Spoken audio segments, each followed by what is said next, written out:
Olá pessoal, tudo bem? Se você é como eu, apaixonado por odontologia e já teve dificuldades em resolver um caso de alta exigência estética, seja muito bem-vindo e bem-vinda à nossa série de vídeos com dicas sobre cerâmicas monolíticas e estratificadas. Meu nome é Ricardo Tanaka, eu sou cirurgião dentista e técnico em prótese e vou te guiar por esse mundo de biomateriais cerâmicos. Oi pessoal, tudo bem? Bom, as dicas de hoje são para mistura de stents, para a gente criar algumas massas que sejam essas massas coringa, que a gente pode utilizar aí no dia a dia para criar um efeito específico. Não sei se vocês já passaram por isso, mas muitas vezes a gente vai provar, às vezes, um dente anterior e que muitas vezes ele fica um pouquinho mais claro, né? A gente fala que ele está com uma luminosidade um pouquinho maior do que a que a gente gostaria.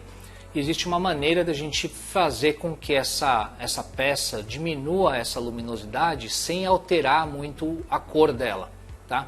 Então, para isso a gente cria uma mistura que a gente chama de cinza neutro ou cinza complexo.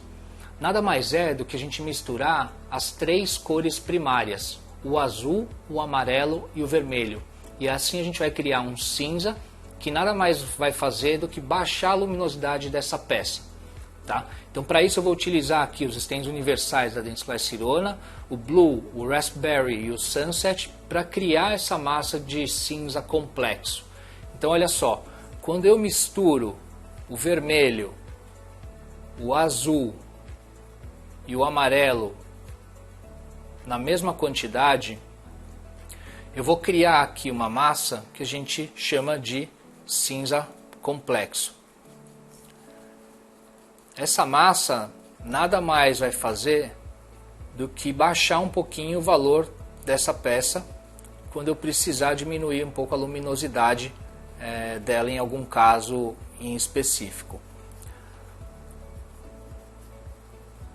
E junto com essa dica do cinza neutro, que eu gostaria de mostrar para vocês também, é como que a gente vai utilizar aqui no nosso godê, aqui que é uma placa de vidro, que muita gente utiliza para fazer essas misturas dos stents, mas não se atenta muito ao fundo, porque se eu estou utilizando uma placa de vidro, né, que é transparente, ou então um godê que seja preto, por exemplo, vai ser muito mais difícil de eu avaliar a cor dessa mistura que eu estou utilizando.